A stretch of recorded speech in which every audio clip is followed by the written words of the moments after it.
And welcome to another edition of Steady Droppin Dimes, brought to you by Underground Printing, an Ann Arbor original since 2001.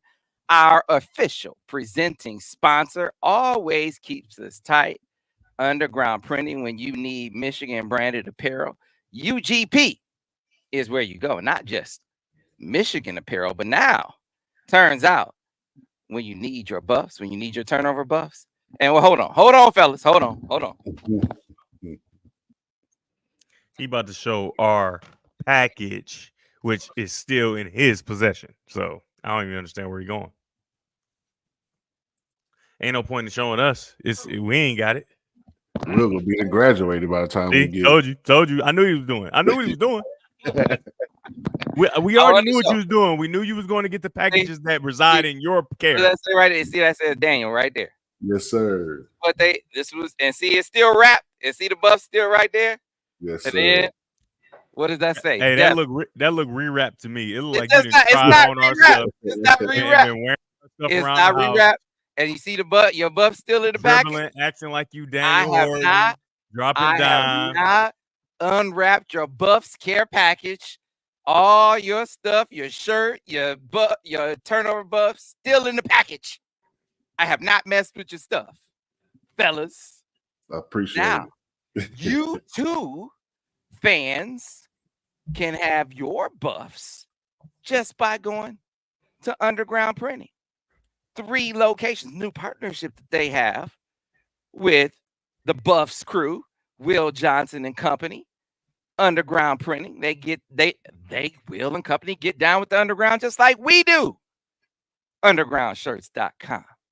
Just so you know, we'll tell you more about Underground Printing a little bit later on in the show. A lot to get to, a lot to unpack in today's show as Michigan is in the bye week, and we need to do a thorough breakdown of what ails this program, what can be addressed, what can be fixed, and what can't. Because that's the brass tacks. That's the reality of the matter. Some of this stuff can't be fixed in season, right? You got to assess what can you work on and fix, and what you just got to deal with, what you got to patch and just get by. First of all, DG, how you doing, fella? How you doing? You doing all right? I'm doing great. Just getting ready to call games all week. Doing a little Droppin Dimes, doing a little Monday morning quarterback. I mean, it's life is good. You know what I mean? Yeah. Hey, I'm disappointed in you, DG. I'm disappointed in you. I'm hardly ever disappointed in you. But I'm disappointed in you, man. You can never be on the show. Never be on the show. And have your man bringing down the fashion environment, the way you letting your man Tim Brando bring down the fashion environment of your show. Come on, DG. Come on, DG. Listen, man. They would do that to you. He got his ways of doing stuff and dressing. We gonna try to get a segment together though where I take wearing my guy. Hammer suit. You can't wear an MC Hammer suit. I take him to my guy, get him tailored up real nice. Maybe we get him a new suit. Maybe the suit he already got. I don't know, but we gonna get him right at least once this season to make sure. Like, all right, Tim, we gotta put on, man, a 3-piece parachute suit. Like his suit is like a parachute suit. I've never seen one like that before. Hey, Tim think he be fly boy. I mean, and he probably is to, a different demographic, but it's just Daniel, who wears a baggy 3-piece suit? Like baggy. I know it looks like it's straight off the rack. Hey, DG, your man make too much money to be wearing them suits straight off the rack, bro. DG, come on, man. You got to help your man out. I'm off the rack. I'm off the rack. I ain't got it. Sam don't be paying us for real. That's not true. That's not true. That's Off not the true. rack. Hey, man, payroll middle of the month. It's coming. It's coming. Hey, my crew gets it. Oh, it's a parachute suit. Come on, man. Come on, DG. Come on, man. Yours ain't straight off the rack, Now either. look at yours. No, my figure suggests that they just make my size and my figure. That boy Hey, see how the cut on the side, Sam? That's definitely tailored. Come on, man. Off the rack, baby. And then you got your man looking like that. That's man. See? Shut up. Shut up. That's not wrong, dude. That made me think you don't like him. That's what that made me think. That's my dog. That's my dog, Tim, man. Go ahead, treat him like he your dog then. I said we're gonna get something together to make sure he right. We need to make a spot out but of that. But if he comfortable in his deal, I mean, what you want me to do? Actually, his outfit is much more comfortable. I'm just telling you, mine don't be that comfortable. I ain't gonna lie to you. Yeah, well, let him dress you then. Let's let him dress you. No, since we want to be comfortable. No, I'm good. I just want to be comfortable. I was just saying he is a little more comfortable. DG got his ankles out. And put that thing together. Hey, by the way, Nick, thank you for stressful, the super chat, Nick. Dressing so nice. Shout out to Nick for the super chat. Super chats are now in effect over on YouTube. Thank you, Nick, for the super chat. Hey, what is a super chat? Super chats are like tips. Super chats are what? like tips. How long has this been available? We just started. Somebody said you guys should do super chats. I was about to say, because some of y'all are really getting blocked. Nah, you ain't contributing. You ain't putting no super chats in there, and you talking crazy. No, go ahead on. Hey, that's what they do. They pay their money, get to say they feel like they get asked crazy questions with the super chats. Yeah, so super chats on you know me, Sam. You know me, Sam. For the YouTubers, like so the people on Facebook and Twitter, the super chats on, but folks who watch us on YouTube, when you drop the super chat, it moves your comments to the top. So what's that? 50 cents for me, 50 cents for Daniel, and what? 50 cents for Sam, and 50 cents for Ben. So hold up. So you cutting out YouTube's cut, which is like 80%. YouTube's cut is like 80%. So we out here with 20 cents. Splitting 20 cents. Splitting 20 cents. God, no. Nick, you gotta come harder than that, Nick. You gotta come harder, okay? You got us out here splitting 80 cents. Okay? You got to come harder, baby. All right.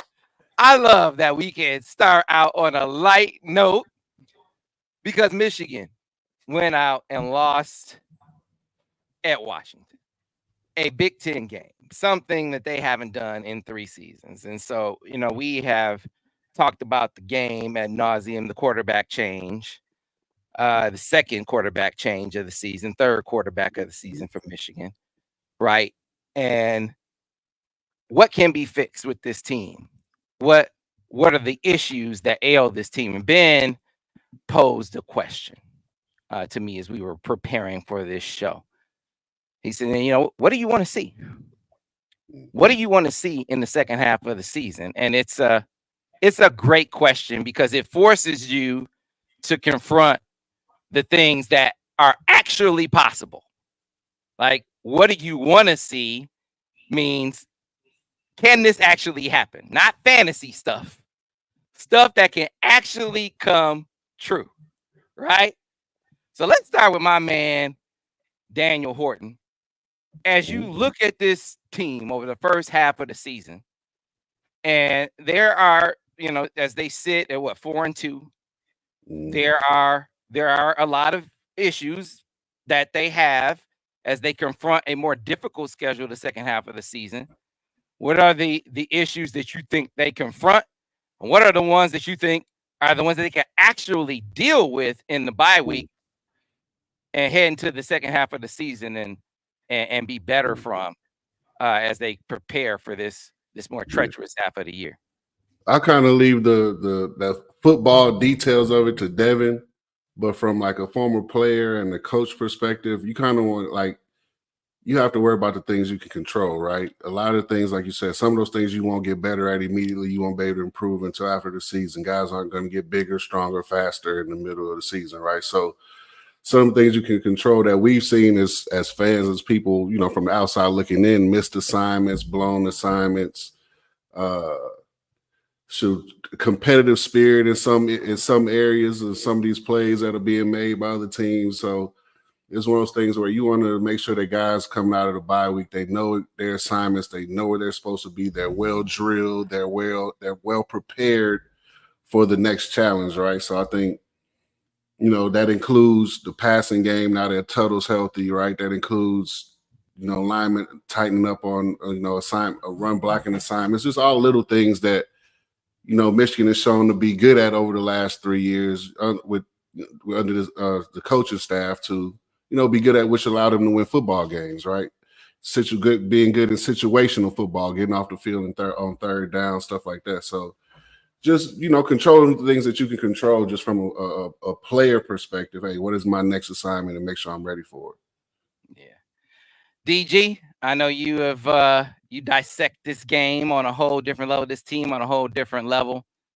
I mean, the issues that they confront, of the ones that you think they can actually fix to some degree, what do you want to see in the second half of the season? I think that a lot of the issues will be resolved if Tuttle can play the way he played on Saturday, and if he can continue to improve and get comfortable. Even though like I talked about on Monday Morning Quarterback, he looked fairly comfortable, and I can't stress enough how difficult that is. Hadn't played for a little while, coming off an injury, a whole different team, right?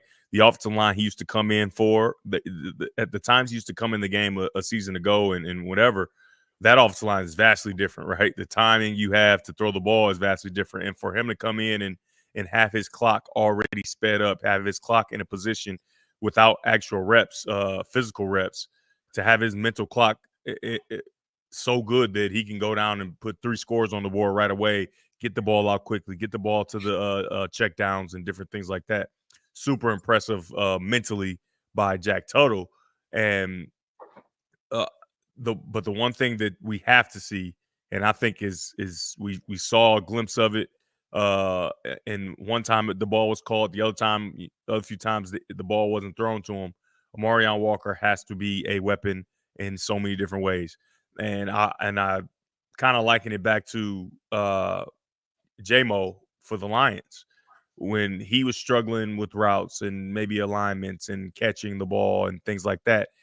And obviously it's because he's a first rounder, a lot of it, but they found ways to put him in position to be successful, period. Right? Because he's different than anybody else that was on the Lions roster. There's no question about it. And you can kind of put their running back Jahmyr Gibbs in that same category, but he wasn't there yet at that time. He's different, right? His speed, his separation. He needed work on route running, but he still created separation. And so I see the same thing with Amarion Walker, where he showed some things on Saturday with more reps than he usually gets that are exceptional, first, and second, that aren't easily accessible in that locker room right now, period. I mean, and then that's no slight to all those other guys. He's just kind of like that freak of nature where he's got skills that maybe everybody else doesn't have. And, maybe he's not going to catch every single one, right? Maybe he may not run the right route every single time. Maybe he may not line up and you'll get behind on the play clock. Maybe you have to burn timeout because he doesn't line up in the right space. Now, obviously, the later you get in the season, you expect some of that to be remedied, and that's probably why he's getting opportunity, because he has remedied some of that stuff. But as far as a physical talent and a threat to help others, right, a threat to the defense to help others be successful as well, there's nothing like him on the roster right now. So he has to be in the game. He has to have targets. He has to have opportunities down the field to make explosive splash plays, because football is the greatest momentum sport. And when you get those big splash plays and he gets up screaming at the defense and pointing first down, it gives juice. It injects life into not only him, but the rest of the offense, and the defense sees it, right? They look up on the jumbotron, oh my goodness, look at this guy, right? And I think that can only be positive. So if there's one thing I will point to that they need to do in this bye week is find a way to get one the ball, period, in many different facets, and devise plans for him to be the decoy and different things like that. All right. So, offensively, there are so many things that we can pick out. they got to continue to work on the offensive line. I already said I want to see them give Jeff Percy a shot on the other side. Hey Sam, can I say something? Sure. Every time you give a thing, I'm going to give you a thing, right? So you said offensive line, deep threats help that. Go ahead. Yeah. I want to see them give Jeff Percy a shot at right tackle once Miles Hinton comes back, right? I think at this point he's shown enough at left tackle to warrant getting an opportunity over there, because you got to try something. You got to try something else. We've already talked ad nauseum about figuring out ways to have Donovan Edwards be used in other facets of the offense, as a receiver, as an offensive weapon, to hone that. These are things that we talked about. I'm gonna focus more on the defense. Deep threat also helps that. I'm focusing on the defense because I feel like the opportunity for that to be a more consistent presence for this team, a more consistent force for this team, is still there. I feel like no matter what level of improvement that we see offensively, that the likelihood that they're still going to be up and down, I think that's still likely. Like it's not going to be. There's still going to be some inconsistency there offensively.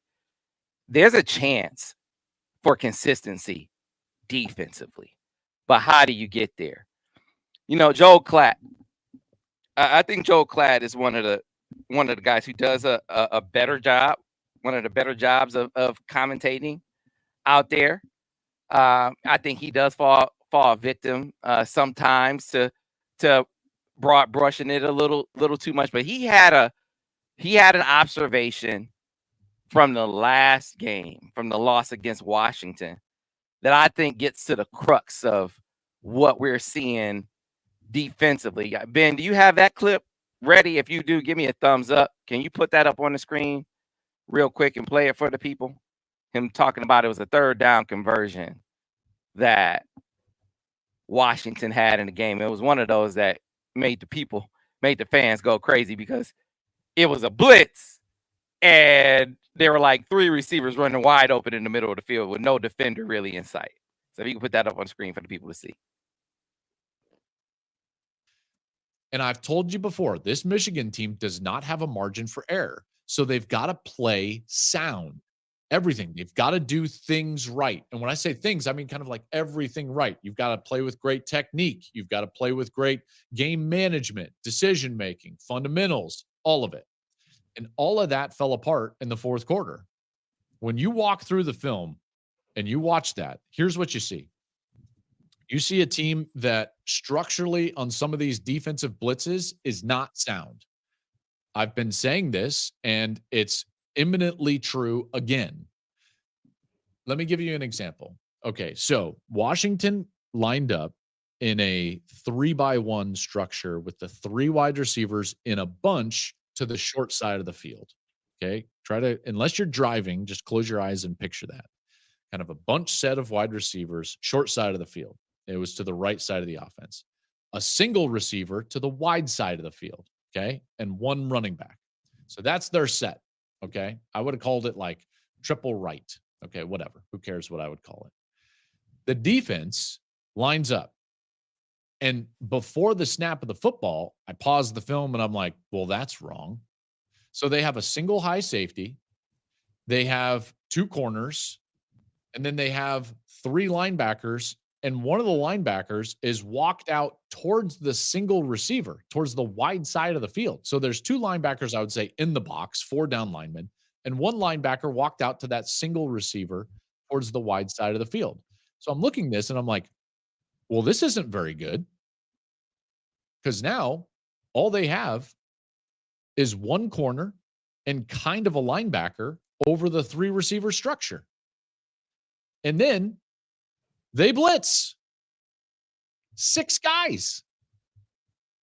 So the 2 linebackers that were lined up inside and the 4 down linemen all blitz. And I'm like, wait a second. And there is a support player walked out to the field, a nickel or a linebacker, whatever you want to call him, with no one to defend. And there's only 2 players that are possible left to defend the 3 receiver side. And they just have a nice completion there because they can't get to the quarterback in time. And he just throws it over there because no one's defending him. And I'm like, one, you can't play zone if you're going to blitz 6 guys. You better be in man-to-man defense. And you have 2 players over 3. It blew my mind. Maybe it's just a missed assignment, but that's not a structure that you can win with. It causes a first down and new set of downs. And then right after that, guess what happens? A bad leverage play and you miss a tackle. And then all of a sudden you give up points on that drive. Then the offense goes out there. Jack Tuttle doesn't make the right read. He's got a go route open. He decides to run the football and he fumbles and he gives up what? A short field. So here's things that didn't happen last year. They didn't give up short. So I know the play that he was talking about, it drove people.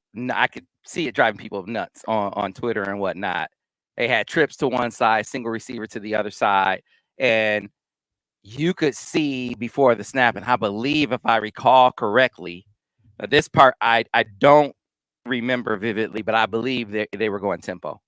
And this has been a big issue for Michigan this season. Tempo has wrought havoc on them defensively so far this season. But they were confused. You could see the defensive end. I think it was TJ guy. He was looking to the sideline with his hands up. I think one of the safeties was kind of had his hands. And on the snap of the ball, Joel points out, first of all, there was no question it was a bust. They sent 6. If they were sending 6 guys, he's right. They're going to be playing man. And clearly, Will, the safety, they were playing 3 deep. They weren't playing man.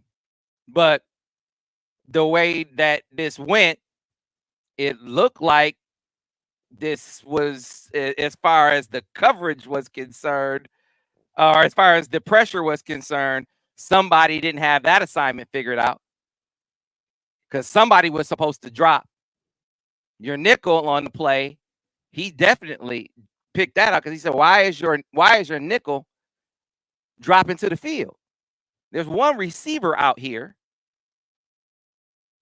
and he's accounted for by this corner who is, I'm playing him.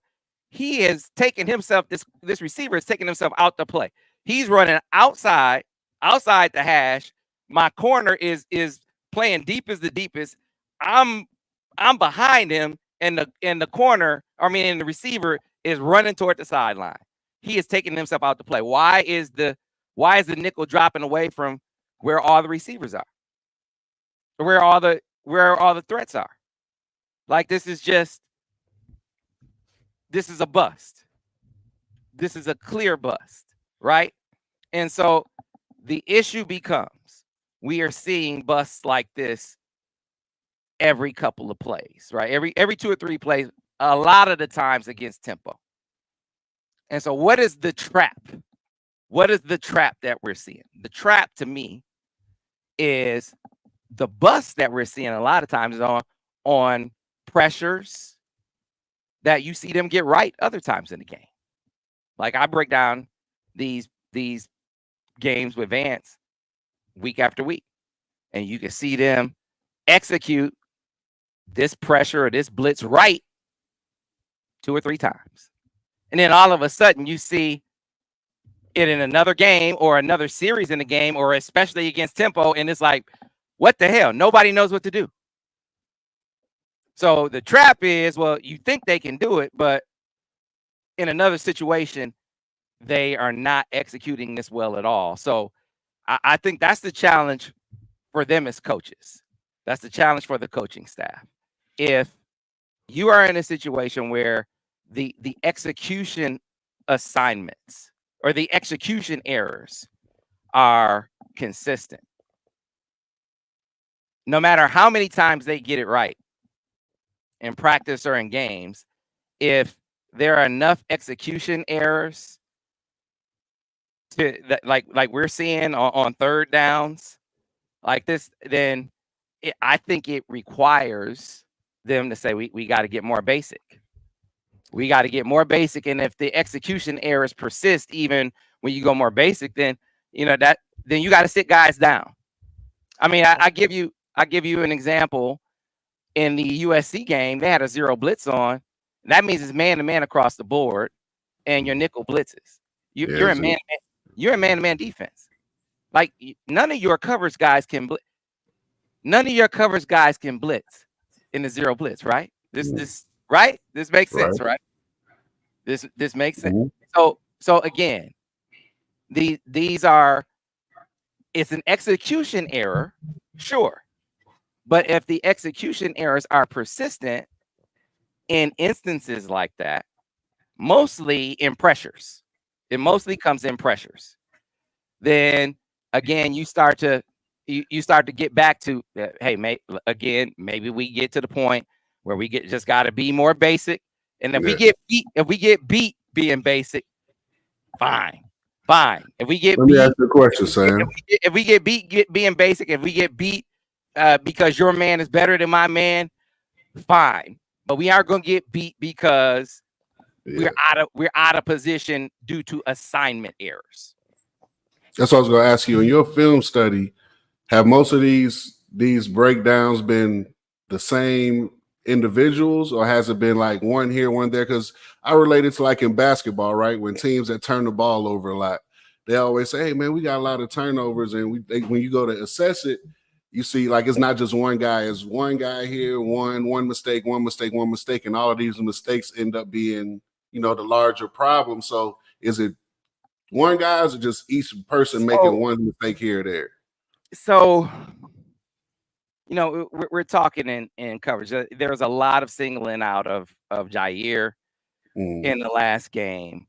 I think his issues were less about assignment and more about technique. Okay. In this game, like I'll give you an example for him in the Texas game. He busted on a cover 3. I don't think it was that he didn't know the defense. I think it's not knowing the defense. Mm-hmm. It's a young player making a mistake that is technical in nature. It's sort of similar to this. He bid on a double move in that Texas game.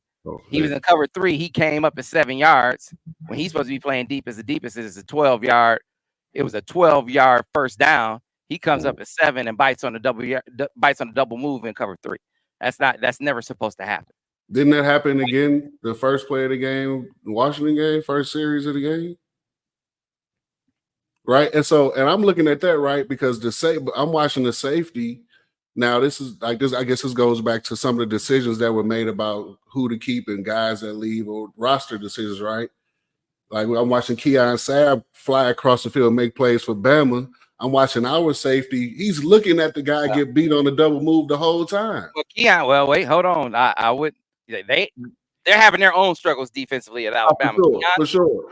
But I'm watching our safety. That's my man. That's my man. But it's not like they're having. It's not sunshine and rainbows defensively down there. No, I agree with you. But I'm watching the corner gets beat on the double move, like you say. But the safety is watching it happen. Watch the ball get thrown. It never goes and make a play. So I mean, Vance pointed this out. I think that you got some new guys in there. So the other guy that's really having a tough time right now is Zeke. At nickel. And the tough thing for Zeke at nickel is he's replacing an all-time great. He's replacing an all-time great in Mike Sainristil, who was replacing another big-time player. I mean, I didn't think there was a chance that Mikey was going to be able to step in there for Dax, and he took what Dax did and took it to another level. And now Zeke Berry is replacing both of those guys and it's a guy who had very little playing experience, and he's banged up, right?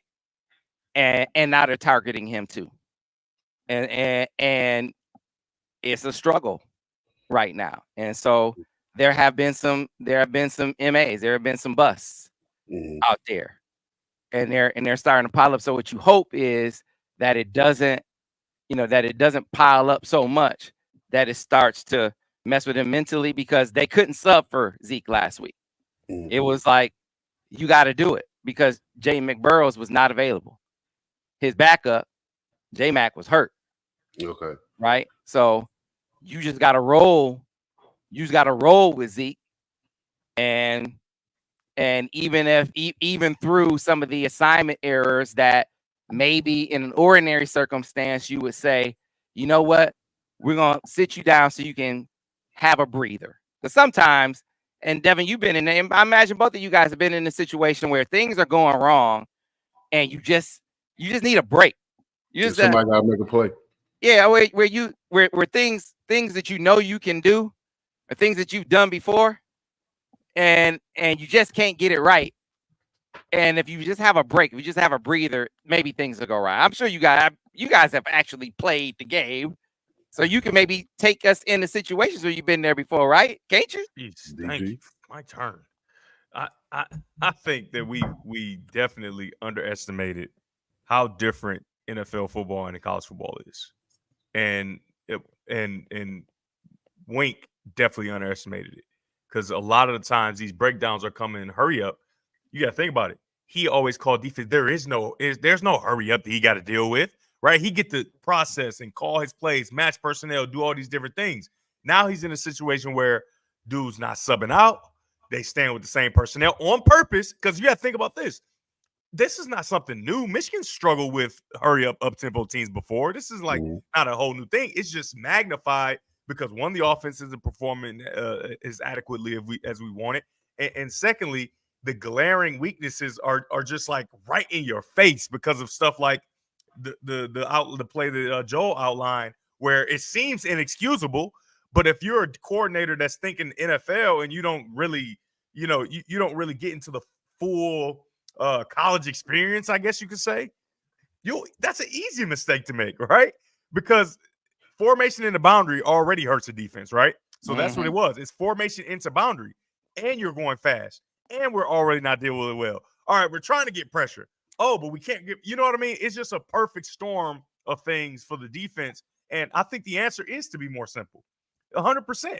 The answer is to be more simple. And like you said, if you get beat being simple, fine. But I think they have good enough players on defense that simplicity will help, especially on those third and long situations. They're putting stats in the chat of how bad Michigan's defense is on third down and long. And that is something that we just haven't seen. And I don't think that I think we have the players, because they're getting him to third and long, right?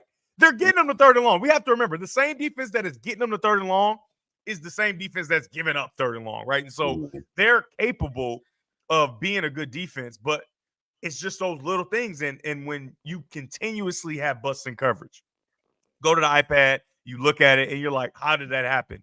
It becomes a part of you, and it's just like a team that turns the ball over. They just turn the ball over. It always happens. Like, how does it happen? Oh, I meant to throw to him, and this happened, and whatever. That's just what happens. A team that takes the ball away, they just take the ball away. Good things happen for them, right? You throw a ball, it's batted up in the air, and you're right there where you're supposed to be. And so right now, they're the team that has MAs, and that's who they are. And I think the bye week couldn't come at a more perfect time, because now they get a chance to take a step back. And this is a lot up to Sharon. Hey, Wink, we're in college. Figure it out. Period. Figure it out. Make sure that the guys know what they're supposed to do. Put the necessary players in the necessary positions. Simplify things a little more. We can still blitz and still do all the things, but it needs to be more simple, because we cannot continue to go out and lose games. And it's not like it's all on defense, but lose games, make losing plays because we don't know where to be, or we do know where to be, but we just didn't get there, right? It has to be a remedy, and the bye week is the perfect time. So offensively, I think they're going to figure things out, and I think a conversation will be had with Wink, and Wink has to put his pride aside, because, he believes I'm the originator of this slide. And if anybody tell you any different, they're telling you dead wrong, right? And that's a shout out to the Cha-Cha slide, of course.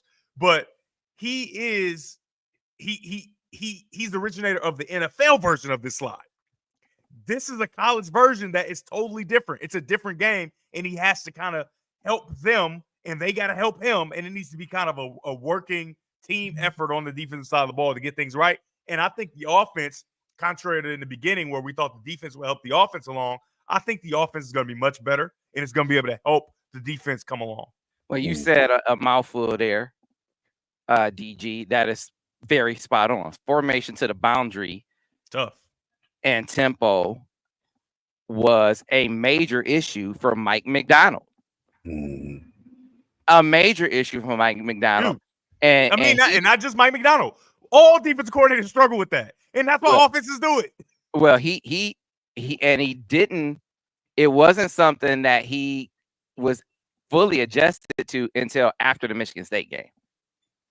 That adjustment wasn't made until after Michigan State, if you recall. And Michigan State, I thought that it was the midway point. I was corrected yesterday. It was actually game 8 of that season. It was game 8 of that season when he got it corrected. Now, the challenge for Wink is tougher than it was for Mike MacDonald, because Mike MacDonald actually had the benefit of an offense that was better at the complementary football formula. It wasn't great. You didn't have a world beater at quarterback, right? But you had a quarterback dynamic that was working. You had a beastly running game that was developing, right? They played complementary football. They were able to give the defense a breather. This is not happening with this defense. This defense this unit got the ball back. So Donovan, he slips on a cut that might have been a touchdown. The defense gets the ball back, and then the offense gives the ball right back with a turnover, right? So this defense doesn't have the luxury right now that the 21 defense had of an offense that has that complementary football formula right now. So the burden is greater on them. I get that and sensitive to that. So at the same time, how can you, as the defensive unit, I understand I never coached at all. I lean on Vance a lot, and he said, listen, man, it's not like he's not blitzing a ton. There's a difference between what people think he's doing and what he's doing. Most of what he's doing is sending for. Most of what he's doing is sending for. It's a lot of simulated pressures, right? But what you're seeing happen is guys getting confused with the coverages on some of these zone pressures. Where are they supposed to be, or in their zones, I'll give you a perfect example on the play where Giles Jackson was running down the seam. He was running down the seam, and Makari was the robber on the play, and it was like Tampa 2. But the Mike blitzes, so Makari has to carry. He's got to carry Giles down the seam. He's the new Tampa 2 linebacker, which is perfect in my opinion, because you got a safety doing it rather than a middle linebacker. Go ahead. Right. But as soon as he sees the tight end stay in the block, hey man, I need to go right now. I got the seam. I need to go right now, man. He stayed in that back pedal too long, and Giles is out the gate. So he turns late. And so Giles got an angle on him. And Vance's point is, I'm looking at my backside safety, who has the half field, right? And they're on the hash. And this ran by both of them. Yeah, and this dude, your safety, your half field safety who's on the hash, winds up running towards the sideline. And he says, this is not the half field. This is like you're almost like an eighth of the field when you run it toward the sideline. Why are we doing that when the quarterback is looking the other way? And if the quarterback is looking the other way, I understand that you got a young player that is thinking, I got this side of the field. That's what the young player is thinking. He said, but what we need to get to is be a football player. Make a play. You see the ball. Come on, man. Make a play. When he's looking to the other side, know that, okay, the play is going over here.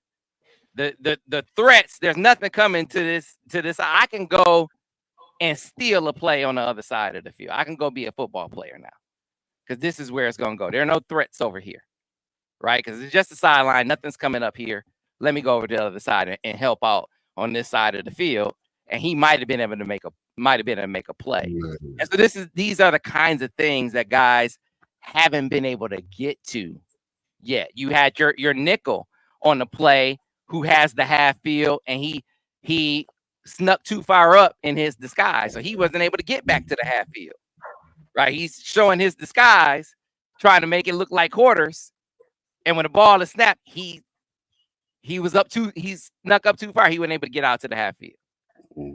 So again, these are things that, as you are going through your assessment of what can they do, whether it's, hey man, these disguises, maybe you need to be more simple with what you're doing and more basic with your pressures and fewer blitzes, be more basic with your scheme. And then if you still got guys busting at that point, send some guys down. You can bust with young guys. You can bust with young dudes. Like I work, like I work with a lot of young kids, and so sometimes you have a individual player, right? All these kids are learning the same type of thing, right? Technique and different things, and so you see one player doing something, maybe on drops, he's not dropping properly to match the throws that he's supposed to make or whatever. And so what I do is go look, well, who else is doing it wrong, right? Mhm. Is it just him, or is it him? And it's like, okay, well, that's me. I got to fix that. That's on me. But if there's one person doing it, I'm not the guy to say, oh yeah, that's me. No, that's you. You need to figure it out because everybody else is where it's supposed to be. So that's a deal for Wink to say, okay, let's really take a step back in his bye week. Who are the repeat offenders? Who is making the most mistakes? Yeah. Okay, you got one for him. You got 5 for him. You got one arbitrary one for him over there. Okay, somebody's got 5. Yep. It's not as much me. Now I can help, but it's not as much me. It's more you. Do your job. Period. Or don't play. Right. And so I think that's what you have to do. And but I'm not saying that is the case. So that's why I didn't use names. It may be 5 here, 4 there, 3 there, 5 there. Okay, now that's me. I got to figure this out. I got to make it more simple because something's not transferring through. And I always talk about, you're not a great coach because of how much you know. You're a great coach because of how much you can get other people to know. Mm-hmm. And so, Wink, you can be the orchestrator and the OG of all of this, of course. But if you can't relay this message to the players, you suck, right? And that goes with anything in life. And so you're not a good leader if you don't get your message across so that you can lead. And for Wink, I don't know if it's maybe the one guy's doing a lot or 1 or 2 guys doing a lot of mistakes, or is it everybody needs to figure it out? But that's for them to figure out in the bye week. And like I said, all the pride has to be to the side, and you have to look in the mirror. Everybody, it's me or it's you, and you need to fix it, or it's all of us, kind of the perfect storm, and we all need to fix it. So I think they can. As long as pride isn't involved, anything is fixable, honestly. Mm-hmm. But if you're too prideful to say, man, I made this a little too complicated for these guys, or man, this is just not a good scheme, or man, maybe I need to call some of my understudies and see what they did, because the way I'm doing it just isn't working, right? And we've seen it work for so long. I think that the pride has to be out the window. Let me ask you a question, DG, real quick, Sam. So can you put guys out there that may have the ability to make plays, but maybe not be as sound in the scheme? Like for basketball, you may have a guy that may not be as great X and O wise, and he get out there and make some plays for you and contribute to winning, right? Because I just see on our, like we were talking about defense, I don't see as many guys back there, especially in the secondary. And I know Rob Morris hurt; he was a playmaker on defense, right? They're just not like making plays on the football when it's in there, not necessarily like being where you're supposed to be, but when the ball's in the air, like we got guys slipping, we got guys watching. Yeah. Like, come on, make a play. Like, where is that? Is that something you have naturally, or is that something you learn? You can become better at as you learn the system. Well, it's not necessarily the system. It's being in position to make those plays and being used to making them. right? Okay. It's hard to just make those plays. And it seems simple, like, hey, he a 5-star, he a 4-star, he's good at football. Those lights are bright, Daniel. And you know, right? You see guys all the time in basketball not doing what you thought they could do. And it's just like, wait. But then you also see guys who get a chance on fast break layups with a guy coming fast to finish, right? Okay, maybe he doesn't finish once, maybe he doesn't finish twice, but he's got that experience so much. Then he finishes one time, and it's like, oh, you can finish. And then he starts to finish those reps, right? And so I think that's a big part of what's going on right now. Guys haven't seen themselves make those plays. They haven't made those plays yet. And so, yeah, you slip. You do goofy stuff that we looking like, how did you do that in that moment? But it's just not quite they haven't quite gotten in position where they're used to and comfortable making those plays. And like I said, you can get there, but they gotta have to build a lot of confidence in them and make sure they know that they're capable of making those plays. It can't be the old school hammer, do your job. It got to be some building up like, hey man, you can make these plays. And so, because this is the world we live in, older guys are just gonna say kids are soft, and I'm just gonna say kids are different. They're different. Some of them are soft, but for the most part, kids are different, and they need, every kid is different. They need reinforcement. And so at the NFL level, you don't have to worry about that. We're paying you, do your job. And so much of that is kind of in right now, but you still got to treat them as kids because they're emotionally, their girlfriends break up with them. It's a bunch of garbage going on. It's a bunch of garbage. You know, Daniel, you never know what happened to a safety and his girlfriend and broke over and she didn't went out on a date with somebody else on the basketball team. And now he emotionally unstable and he can't remember who he supposed to guard. So you still have to massage these kids and figure out outside of just football what's making them tick and different things like that, so you can get the best product on the field. And I just have to say, I don't know Wink Martindale, but I imagine he just ain't really into doing all that because he's been at that level where guys are going to do their job, and if they don't, they're fired, and you don't pay them anymore, and they now they have to get a job, which they don't want to do, so they're going to do their job. You know what I mean? So it's tough. It's tough, but he has to, like I said, it's all about putting the pride aside and coming down and meeting these guys on their level so that you can get the best out of them. All right, so want to send a shout out, DG, to a super chatter. You see that on the screen right now? You see shout out you got? Who that? Right there. Third base investigators. You always got something going.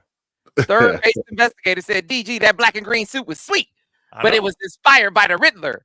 Was it inspired by the Riddler or Two-Face? Give us hope for the rest of the season. Go blue. DK through with a $5 super chat. Hey, so, now we in the money now, y'all. We in the money now, y'all. Huh? All right, we're all doing this too. What's up? Yeah, keep going at each other, I guess. So yeah, man. Getting healthy. Vance was saying that one of the things that he would like to see either play Will as the field corner that would allow them to maybe protect Jair a little better, and play quarter half, and cloud him and basically playing somebody over the top. You want to know something, Sam, before you finish?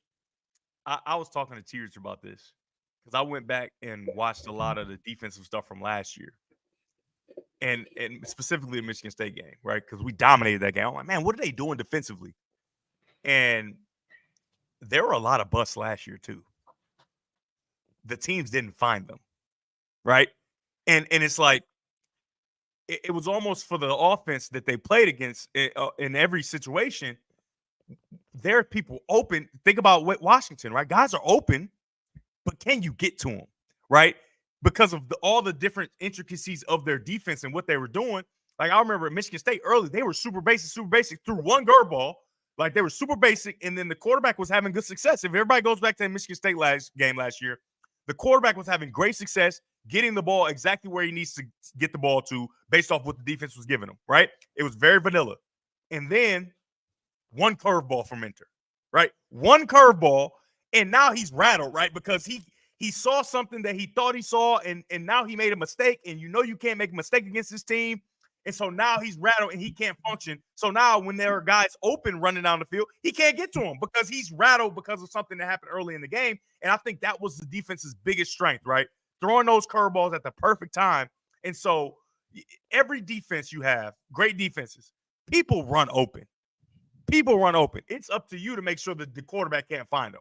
Mhm. Zone defense, there is no way to cover everybody. There's going to be opening, and you just hope that the quarterback doesn't find it or put pressure on him so that he can't find it. And so I don't want people to think, oh, yeah, Wink Martindale is super terrible. No, I wouldn't say that. I would say that he has to figure out how to get the best out of his guys in college. He has to figure out how to coach and call the college game. Just like mentoring all those guys would have to figure out how to call an NFL game, which I would say is much easier because it's not all the tempo and all the different things. But yeah, I remember last year I saw a bunch of times where the defense had guys wide open, but they didn't pay for it, right? And that's the name of the game. The one thing that's happening this year, they're paying for it almost every single time, and it's devastating. Yeah, no doubt. He said, back to Vance, he said he would either play Will to the field to help protect Jair, or he would play Will and nickel. He play Will and nickel. He said, and he would lean towards that because he feels like that's where your best ball player needs to be. So many plays. I mean, your playmaker has got to be your nickel. He's involved in everything. That's where they play Charles Woodson. So a couple super chats have come through. Munir says, this is probably already answered, but what are one or two things we can pinpoint to eliminate as many busts and third down conversions? I mean, first of all, I think, Devin, you nailed it. First of all, find out who the most consistent offenders are. Mm-hmm. It's the same guys, it's the same position. Are there alternatives you can try? I think getting healthy is a part of it. Mm-hmm. Who do we got next? We got Illinois. Illinois next. Illinois got some dogs at that. I've already talked about it, but Illinois is a terrifying matchup for us offensively because of what they do in their back end and how good their edges are. And then also for our defense, just because they got a dynamic quarterback that runs around and makes plays, which is not scary just for our defense, any defense, right? It's hard to deal with because when you have a guy that runs around and makes plays, you can never be right. No matter how right you are, he can find a way to make a play. And then secondly, they have two really good wide receivers that make plays, man. And their quarterback gives them a chance to make them. So they have a great bye week here just because they get a chance to really get into the film, study every chance they get to figure out what they do on offense so that they can be one step ahead. Because if you can get one step ahead, now you got action. But if they're on the same playing field, they can never be right because Altmaier is going to run around, make plays, and he's really gotten to a groove with his offensive coordinator, Lenny, of what he likes, what he doesn't like. Last year, he wouldn't tell him what he didn't like, right, which is terrible for a quarterback. Obviously, you're new to the program. You're just now starting. You want to make sure he thinks you can do everything. Now he lets him know what he likes, what he doesn't like, and so the plan is now forged in a much better way, I would say, for Illinois to be successful on offense, and that's scary because the guy's got talent. So they got a lot of work to do coming up this week. Super chat. Nick came through. He ain't playing. He said, oh, no, y'all ain't about to come at me all kind of crazy. I got that bread, okay? DG, when are we going to see you wearing your black Wakanda fur coat on the broadcast live? You you want to. We want to see it. My mink is in storage. My mink is in storage. I don't know. See, this is the thing. The animal rights people, I don't want to put myself out there on Fox with a mink on, and then I got to deal with that garbage. So I'm not sure. I will have on the brown this week. The group, the Instagram, everybody voted. They said brown this week, so I'm gonna go with brown, and that's close to Wakanda, and the Prince of Zamunda will be in full effect. The boy got his own money. Barry Eastbrush, another super chatter, says several times the players are schematically in place to make a play and just blew the tackle. How do we fix what should be basic tackling? Yeah, that goes back to fundamentals, but it also goes back to Daniel when you got to used to seeing yourself make these plays, right? Because the guys that have seen themselves make those plays, they're not missing those tackles, right? It's the guys that just haven't really played as much and they haven't seen themselves make those plays, and so it just takes reps. But bye week is for fundamentals, right? You can get out of fundamentals because maybe you feel a little banged up, you feel sorry for yourself, you're overly trying to make plays, and you lose some of your fundamentals, near foot, near shoulder, right? Something so basic like that, making tackles, make sure you're inside out or outside in. Those things can be addressed in the bye week, and I think you'll see an improved version of that when you see the team the next time. Yeah. So a couple of things. First of all, I want to tell folks a little housekeeping. Hey, I got to get you fellas your buffs. I got to get you your buffs. And he been Have talking about these, he been talking these about getting us these buffs for still years, wrapped up. a year. The Buffs family, the Johnson family, Will Johnson and Company, sent the Steady Droppin Dimes crew a care package. Them care packages got dust on them. Look, Do they come with a hanky to clean the dust off the glasses? I've kept them safe for the Will Johnson family. We're blaming you, Sam. Blame Two Straps. Hey, put the hashtag in the chat. We blame Two Straps. You accused me of wearing your stuff. I wanted to let you know I have not worn. You've been playing 2-on-2 basketball with our stuff on. I know what you've been doing. I have not worn your stuff, DG. All right. So it is here for you. But to the rest of you, you've been looking for a place to get your buffs, right? I got the place for you. It's called Underground Print. See, UGP, it is the place to go for all of your Michigan branded apparel. Underground Printing is the presenting sponsor, the official sponsor of Steady Droppin Dimes. See, we hang around with the Underground because these are guys, the founders of Underground Printing, Ryan and Rishi, they started it. I've been telling you the story since the beginning of the season. They started it back in 2001 in West Quad. They never left.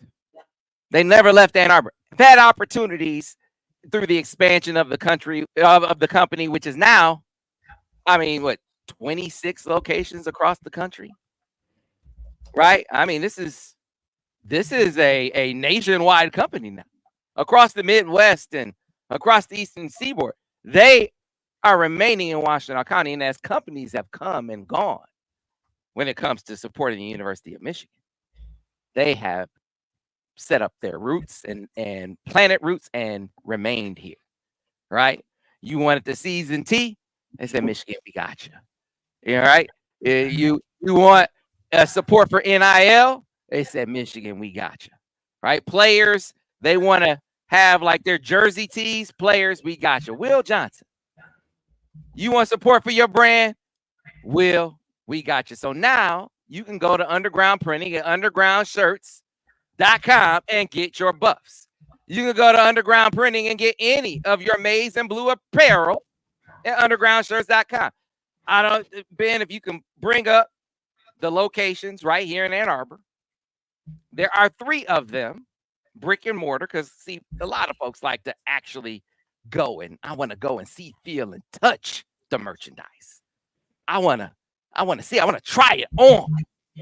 There's a location on South Main, a location downtown, a location in Southview, right?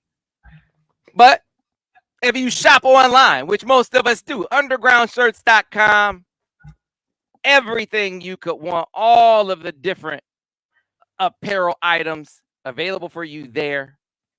And of course, you can check out the buffs and order there as well and hang around with the Underground just like we do.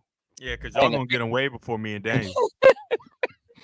And an exciting thing is that's not the only player relationship that they have in the works. Will is just the latest, but at last check, they have other players that they're in talks with because they want to support the players in their NIL endeavors. And this is going to be a thing moving forward. As players are looking for ways to enhance their NIL opportunities, they're going to be looking for companies that are willing to help them in those endeavors. And Underground Printing is absolutely a company that is committed to doing that. And you see that right here. So when I say support companies that support you and support your guys, support your university, that is Underground Printing. Because it's their university too. That's the other thing. It's their university too. Undergroundshirts.com. All right. I'm about to place a big order, Sam. There you go. Hey, by the way, speaking of supporting the guys, listen, the bye week it's all about getting better. They are working hard, trying to improve. But one thing that they're also doing, some of them anyway, in their spare time, is giving back. to the community. So I want to tell you about an event. Ben, if you can bring up the Light Up St. Ignace site for me real quick. Several of the Michigan football players are making the trip north, way north, up to St. Ignace. Will Johnson, Donovan Edwards, Mason Graham, Colston Loveland, Alex Orji, Jay Sean Barham. They're going to be making their way north for a special endeavor called Light Up St. Ignace. So you can join them for a powerful initiative. Light Up St. Ignace. It's a chance to support Michigan's youth.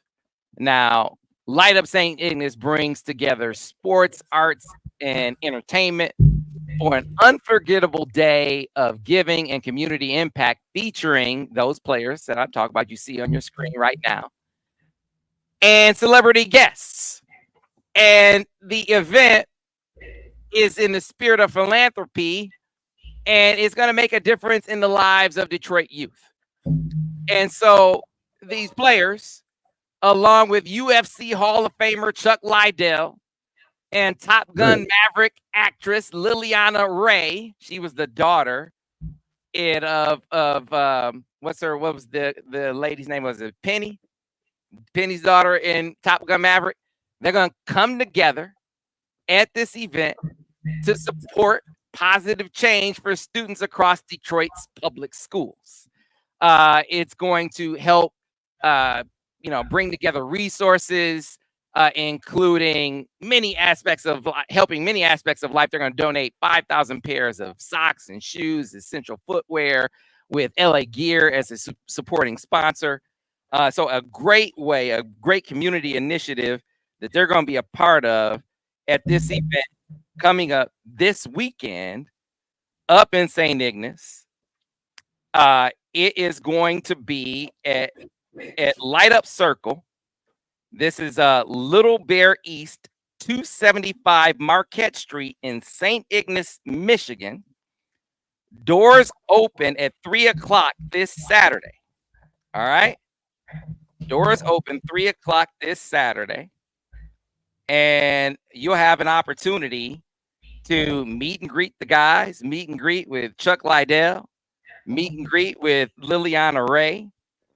You can get the tickets if you can put the website up for people to see. Ben, if you can put the website up on the site so people can submit to get the tickets for it, especially you Northern Michiganders who don't get a chance to really see, feel, touch Michigan players very often. This is your chance to do so. A chance to not only meet your favorite Wolverines, but also support a great cause, and that is helping youth across the city of Detroit who really, really need it. 5,000 plus pairs of socks and shoes, 110 Detroit public schools that are going to be helped by this great initiative. And, members of the Michigan football team giving up their time on a Saturday, which would be their off day. Like, they're practicing during the week. Saturday is their off day. With them. Yeah, Saturday would be their off day. They need to take. No, they wouldn't. They need to take those iPads with them. It's a bigger goal here. Yeah, they can look at their iPad on the plane or bus or whatever they definitely need to take the iPads with them because they need to be on lockstep of what the plan is for the next week. Yeah, they be on they have time on the iPad en route, giving back to the community. Get your tickets. There is the website on the screen for those who are listening on the podcast. The website is how do you say that? You guys know how to say that? What? Can you say is it Galate Media? Galate Media? GALATEA Media. Yeah, that's how I say it too. That's how I say it too. GALATEA media.events/tickets. Again, that's GALATEA media.events/tickets to get your tickets to the event your chance to meet and greet several of the Wolverines: Will Johnson, Donovan Edwards, Mason Graham, Colston Loveland, Alex Orgy, Jayshawn Barham, Derek Moore, Kenneth Grant, Chuck Lydell, Liliana Ray from Top Gun Maverick, and again, an event benefiting youth from the Detroit public school system. Supporting sponsor LA Gear going to be giving away 5,000 plus pairs of. No. Hold on, Sam. How they get the young lady from Top Gun Maverick and we ain't got Chilli yet? I don't know, man. What's This going is on? not my event. This is not my event. I don't know how they got the young lady. They got more pull than you, Sam. Yeah, they got more pull than me. I can't. Sam ain't been wearing his straps. They pulled it Sam been together. having people carry his bags, and so he ain't the same. This is a great event, and it's going to help a lot of kids in the city of Detroit. So good on the Michigan football team and the players for doing that. Good on Champion Circle and LA Gear and everybody. Light Up St. Ignace for giving back to the community, and glad to offer some support for this event because they're going to help a lot of kids. So definitely want to throw some support their way to help out with that. So if you can make it up to the event, and donate to the event and contribute to the event, please do so. All right. Fellas, I wanted to take a minute to react to something that happened out at Washington. This is one of your former teammates, Devin. This is a guy that I've known since he was in high school. I know his family very, very well. It is personal to me. I'm biased in my reaction to this, so I'm stipulating that out front. I have a personal feeling about this, and I'm not impartial in my reaction to this story. So I'm stipulating that before we play it. But Chris Bryant reacting to some fans in the stands out of Washington. Ben, can you put this up on the screen, please?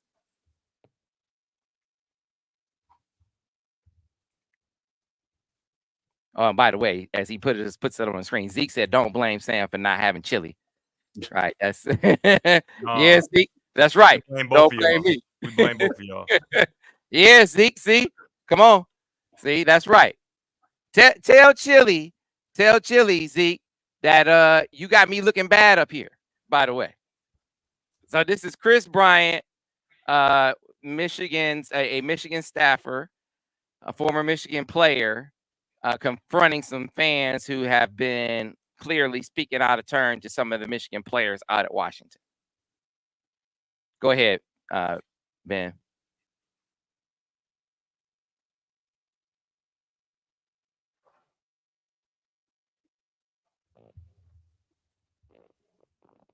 That's all he did. He ain't do nothing. He's gonna play it. Like, why am I in the red? Like, they Sterling. Whatever you guys want to do, you better chill the fuck out before you get fucked up straight like that. Hey, we're good. We're good. All right. So, like, why am I in the red? we don't need to watch it again. We don't gotta watch it again. Yeah, we Turn it do. off. You better chill the fuck out before you get fucked up straight like that. All right, so I mean, I'm trying to see the whole same thing. Come on, man. So listen, this is my feelings about it. Obviously, Daniel is in great support of it because Daniel's crazy, and then you're not talking just crazy in the old thing, and Daniel's gonna be cool with it. So I saw a tweet that somebody put out. You know, they had the video in it, and this was the tweet. And when I tell you this is about as spot on, I think. See, this is the reaction that I expected from. Yeah, whatever. Of course. It's Michigan fans. Of course they gonna say that. He ain't sent no power bucks, and you putting his comment on there. Get that off the screen. Well, I'm just saying, I think this is indicative. Take it down. So this is the tweet. It said, Chris is in his 10th year on Michigan staff. He's been on the sidelines of more than 20 different road venues. If he's coming over like that on camera and the fans in question react like that, my first question is, what was said that the anonymous Barstool's account left out, right? And I think that's money because we haven't seen Chris Bryant to be this overreacting, losing it kind of guy. We haven't seen that. And from what I understand, he wasn't even in confrontation with those people. he was in defense of the players that they were heckling, saying unsavory, unforgivable things that Daniel would have snatched them out of the stands about, right? So my whole thing is, it's like, okay, yeah, we do see that clip. And do I think CB should have probably handled it differently? Of course. Does CB think he should have handled it differently? I'm sure he does. However, we're not going to act like we're going to crucify somebody because of one isolated incident in which he was in defense of players who were unable to defend themselves, because you know how it goes with players, and it's almost admirable that he would risk his own kind of well-being in that way. But it's the fans won't react. How many times have you seen, drunk or not, fans react when somebody says something like that from the field with, hey, oh, no, never mind, we're good? They know they said something that they went too far on, and he responded. All right, so we got to go ahead, get your response, Daniel. I'm putting up responses on the screen right now that people have to this. So as you give there's a professional side of it, but there's also the player side of it, right? And so, like, for me, like I said before, we like, hey, man, I might would have snatched him out the stands depending on what he said. Like, it would have got ugly because as a former player, I remember playing at Michigan State and fans saying crazy things to me. And one fan actually walked on the court and tried to fight me when I responded to him. And Amadou Ba ended up stepping between us and pushing the guy down. He hits his head on the floor. He gets carried out before the game starts at Michigan State. Come to find out the guy is drunk and has cocaine in his system, which has led to his behavior before the game, right? So it's one of those things you all, as a player, you know you can't cross that line. So it's always good for someone to be that barrier or that level of protection, from the crazy fans on the road. And did he go a little bit too far? Maybe so. But I know those players, he'll have the love and respect. Right. He'll have the love and respect of the players that he was defending forever. 100%. Right? Because like I said, as a player, having been in that situation, like, you kind of want somebody, stepping between you and the fan, because if, you let a 19, 20-year-old college athlete get active with an everyday fan, it'll get ugly. So you gotta let them, somebody has to be that barrier of protection. So like I said, I'm biased. I love that brother. I love his family. I understand the reprimand. But I am definitely of the mind that it should be a reprimand far short of dismissal. I'm not on board with that at all. If you think that's my personal bias talking, fine. I definitely am speaking from the position of someone who has been pushed to that point of speaking emotionally in a professional environment like that, of having my employer come to me and say, well, you're not just representing yourself, you're representing me too. And me responding by saying, while I understand that, there is a line that where me personally, I'm not willing to compromise.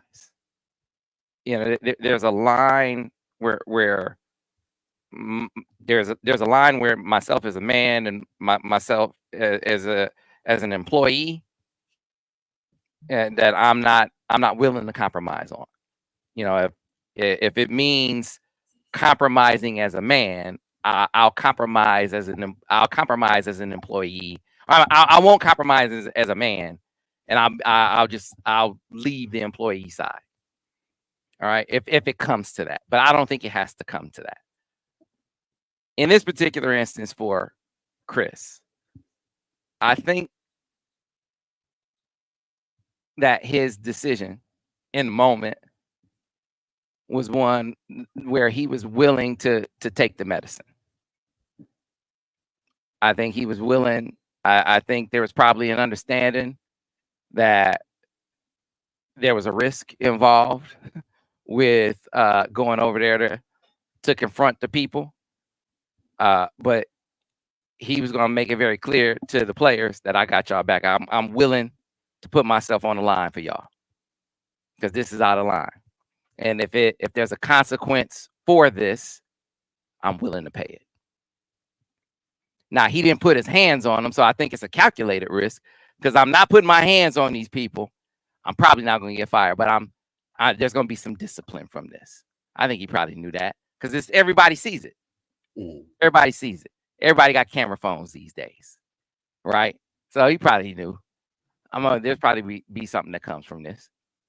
So I'll take the medicine that comes from dealing with this. And I respect that personally. And I think the players probably respect it. But I'm one that happens to think that sometimes you got to send that message to people that you can't talk to me any kind of way. You can't say whatever you want to say to me. And if you do, I will respond in kind. And I think that the message was sent there. Now, if you want to take this further, then fine, I'll respond. Because it sounds like things did stop there. Like they didn't go any farther at that point. It looked like to me the rest of the fans were saying y'all was out of line. That's what it looked like to me. Like, hey man, he said that, but y'all was out of line. Y'all need to chill out. So I get, he wasn't just representing himself. He represents the University of Michigan.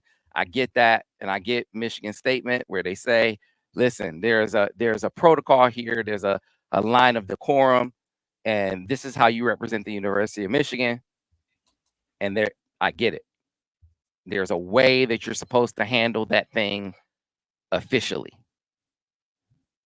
He made a decision that he was going to represent the players a certain way, and I think from a player perspective, I'm betting you that the players appreciated the way he handled that. I'm betting you they did. And I'm betting you that he appreciates that. I'm betting you he appreciates their appreciation. But like I said, there's the professional side of it too, like we've stated already, right? Like I said before, the players, they'll love him forever, but they won't write any checks for him. So you go moving forward, he has to kind of operate. Like I love what he did, but moving forward, I think he kind of has to think about his career a little bit. He does. Yeah. I mean, I think you got to be calculated with it. You can't. It's not like you can't be reckless. He took a risk. Man, he took a risk, and you send a message. William Cook, shut up. Shut up. Have you ever yelled at somebody? Have you ever cussed at somebody? He keeps talking, he gotta go. This Michigan. No, he shut doesn't. up, please. No, shut up. Hey, when people say stuff like that, I'm like, if you really, and he's not getting a response, and it's kind of like what the guys in the stands did to CB. Williams Cook's not getting a response, so he gonna keep putting it in there, Nobody's agreeing with you. Not anybody in the chat, nobody on this broadcast. Just relax and be quiet. The one thing I hate is the people that say, "Oh, why can't he just ignore it? It's just words." Well, technically, what he said was just words. What's the big deal then? If it's all just words, no matter what you say, it's just words. So what's the issue? There should be no issue if everything is just words. Nope. So you can't have it both ways. Now, like we talked about, there's a level of professionalism and all those different things. But don't use the excuse of, oh, it's just words that they said. Because one, you don't know the words they said. And the ones that I've heard that they've said were not words that should be said to anyone. And some of you seem like you maybe say some of those words. And so you're trying to cover your bases a little bit. And I hope that's not the case because this is a family and we love it. But I hope that's not the case. That's what it feels like to me. So his just words and their just words are just words. He'll be disciplined internally, like they said, and all that. But stop coming in here holier than thou, like you've never made a mistake. You've never said a cuss word. You've never checked somebody. You've never been drunk, whatever the case may be. Shut up, please. Yeah, look, he's gonna get punished. He's gonna get punished. I think he's willing to take. When he went over and did it, he made the calculation. I take the punishment that come from this. I'm gonna send this message to defend my guys. I respect that. And if I'm a player on that team, I appreciate that. For sure. I appreciate that. Could have went about it a better way. Well, we weren't there. So he went about it the best way he thought he could. Period. Well, listen, I can't sit here. I can't sit here and be preachy about it because I know I've had reactions like that. So I'm not gonna sit here. And, I haven't. So I can't. Well, I have. I'm just saying I haven't, and I understand, right? And guess what? I see people all the time in my comments, and it's people like William Cook. It's people like that saying little stuff and trying to get a rise out of you and trying to get you to go there. So I know what it's like. I've been on the bench at Iowa. I've been on the bench at Michigan State. I've been on the bench and hear the stuff they say. Now, did I react that way? No, I didn't, but that's just me. Did I want to? Oh, man. Oh, DG wanted to turn that thing up. Oh, yeah. Oh, yeah. And would I have love for a coach to intervene and say, hey, man, y'all taking it too far? Some of the stuff that I've heard from fans, drunk or not, don't matter, is wild. And so for this dude, first of all, we need to get him blocked. William Cook has to be blocked, period. He can't watch anymore. And for him to come in here and just get, and people to be so holy, oh, Michigan would never, we should never, it is never. I hate it. I don't like it at all. And I'm about as Michigan man as you can get, everybody. So you can't come at me with none of that. I'm about as Michigan man as you can get, and it's goofy. It's ridiculous. You're not perfect because you're a Michigan fan. You're not perfect because you went to Michigan. You're not perfect because you're a Michigan. You align with Michigan values and whatever. No, we're not. None of us are. None of us are. So stop it. He didn't touch nobody. Nobody got hurt. All he did was say some words that all of you have used and all of you have said before. Should he have gone about it differently? Possibly, yes. But he didn't. So let it go. And William Cook, you just, people can't see it. And so people on YouTube can't see it because William Cook is on Facebook. Can we block him is the question. I will put it on the screen so people can see it. William, this block is him. Block him. Hey, look at his haircut. His haircut's garbage. Block him. It's not his haircut. Yeah, that's where I'm going with it. Nah, what are you going to do? So that was what William said. He said, absolutely no excuses. This is not Michigan. He must go. What I will say is he was not representing just himself. He was representing Michigan. And as such, there is a reprimand that comes with it. I think that reprimand should be short of firing. William Cook must go. And there's a reprimand short of the group, and I don't think the group wants him here. And I don't want him here. William Cook should go because he is a representation of the Droppin Dimes family, and he is not a part of our family. I feel like we can agree to disagree. I don't think that's the consensus opinion. Yeah, I don't think other people in here that think whatever, but he's the only one like antagonizing and continuing to just won't shut up, and it's giving no real facts or no real analysis about it. He's just saying, oh, this is Michigan and we can't have that. All right. Yeah. So, well, I think that exhausted our time. we were going to get to Connor Stallions and his interview on Taylor Lewan's show where he talked. Daniel right too.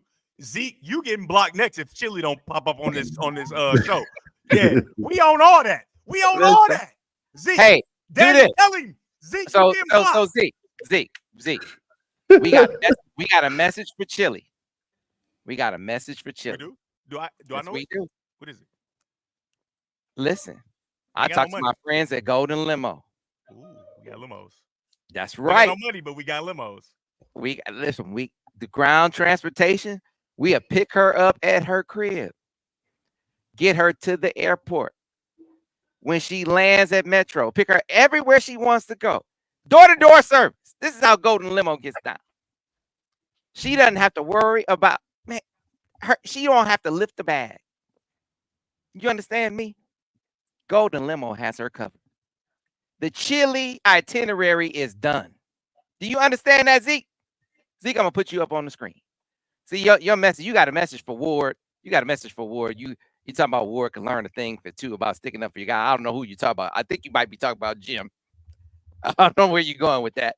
I'm talking about Chilli. Message for Chilli, all right, from Golden Limo. If you want to get to your location on time, every time, Chilli, Golden Limo will get you there. This is for all you, but for especially Chilli. See, Golden Limo, luxury ground transportation, whether it's game day transport, executive transport, airport transport. Hey, when you're on tour, Golden Limo can get you there. Look at me.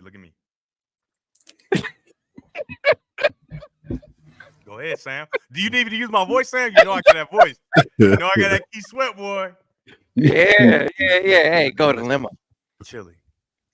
We've been waiting and waiting and waiting again, and we would love nothing more than to have you brought to the studio in a luxury Golden Limo.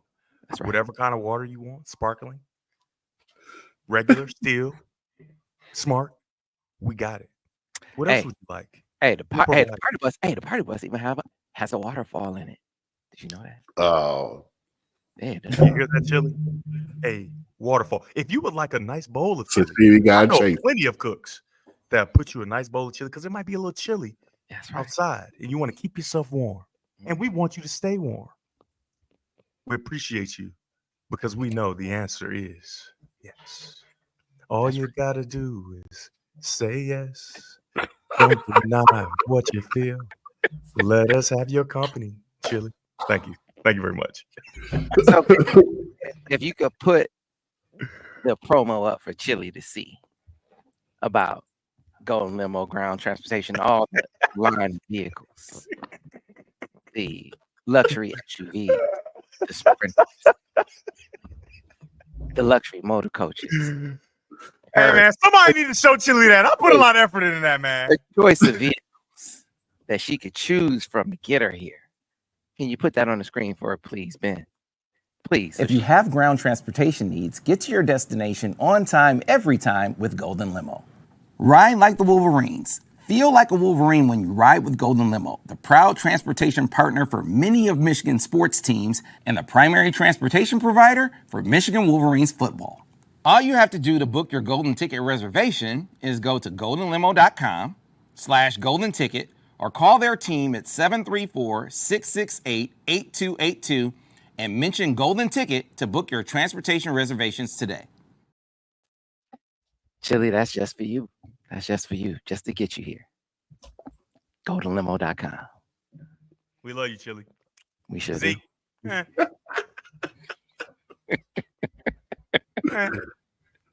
Zeke, you still here, man? We got it all set up for it. We got it all set up for it. Cut the clip. Everybody tweet the clip to Chilli. Everybody tweet the clip. Hey, I'm going to have that clip cut, and I'm going to put it on Twitter, and I'm going to tweet it at Chilli. Zeke, you better help out, man. And we need everybody in the chat. Tweet it to Chilli. That's right. Like, hey, man, we've been trying to get Chilli up here for years. And I'm gonna put in the tweet that Zeke been promising that she's gonna come up to a game forever, and we ain't seen her. It's been 10 years. Been 10 years, Zeke. Crazy. We've been saying we were gonna have TLC in the Victor's Lounge. Nope. Crazy. Making me look like a liar. Like, all right. Yep, sure is. You got me and Daniel's care package, and you ain't got us Chilli. You a liar, and the truth ain't in you, Sam. So, hey, Zeke, you think I'm lying? You think I'm not gonna tweet at your sister? It's happening. And at this point, we still in question. Is it his sister? Remember that. We still in question a little bit. So be on the lookout for this clip. Probably tomorrow. This clip gonna show up on Twitter at Chilli. I'm gonna tweet you too, Zeke. And we gonna see if she get a response. Tell her to be on the. No, Zeke, don't send her. No. Send her cell to me. I'll ask her. I'm about to say, don't send the cell to Sam. He gonna lose it. And he gonna have it wrapped up in a package. He ain't gonna lose a damn thing. Hey, you see what I told him? I told I ask her. I ain't gonna lose nothing.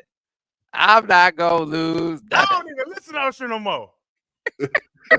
After what he did, Chilli. I did just take my wife to the Usher concert a couple weeks ago. You can't be trusted, Chilli. You can't be trusted. It's me. Sam, you working back? You hustling backwards by admitting that. Nah, so be on the lookout for that tomorrow. That's gonna be all right. That's a great way to end the show. My Tigers. Are they up, Ben? Are they up? I don't know the score. Are my Tigers up? Tell me they're up. Tell me they're leading. Ben, are they leading? Yes, 1-0. That's right. That's right. 1-0. My Tigers are up. All right. Bottom of the third. It's still time. Zeke says send the tweet. All right, fellas. We'll see. So I got to deliver. Maybe we'll be able to deliver on Chilli and on Liz. Liz actually, she said she would come on the show. Liz said she would come on the show. Too. Yeah, forget about that. Liz said she'd come on the show. So anyway, fellas, another great show in the books. Appreciate you as always. You fellas have a great week, and we will see all the rest of you. Hey, can we give a special shout out, Nick, with the $2 deal, third base investigators $5, Munir super chatters. $7. Nick came back with a $19.99. He didn't even go to 20. $19.99. And then Barry with the $5 boy. Appreciate y'all, man. Zeke said she said Chilli gonna respond. I will hope so. Did you see how soft my voice got? You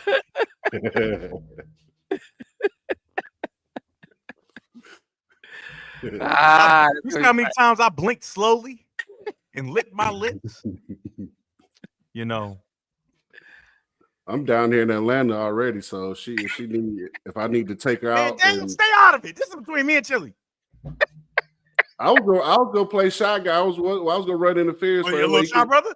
Yeah, look at me so shy. I was gonna set it up for you. Oh man! So all of a sudden, you know stuff that happened in 1991, huh? You don't know Real Dress Pop, but you know Five Heartbeats. I mean, that's one of my favorite movies. What are you talking about? Okay, all right. Shy Brother. Me and Denar used to. Never mind. Let's get off there. We can't even talk about that on here. Me and Denar used to do Shy Brother a lot. Oh, that was like, dang, boy, Shy Brother. Look at my friend over here. He's just so dumb and shy, ain't he? Look at him. He's just shy. He ain't want to come over, but look at me on the side. So which one of y'all was the one who didn't never get the girl? Oh no, we both got the girl every time. Sometimes I was Shy Brother, sometimes he was Shy Brother. Don't be disrespectful now. Okay, I was about to say. Let's go. Hey, in the movie, only one. I'm the greatest wingman of all time, first of all. Okay. So anytime I'm Shy Brother, the girl is got it. She don't even know it yet. I'm the greatest wingman to ever be in the history, ever. Okay. For real. All right. You know, others haven't been as kind to me, however. All right. This show has gone on way too long. We got to go. All right, people. We will see you next week on the next edition of Steady Dropping Dimes. Yes, sir.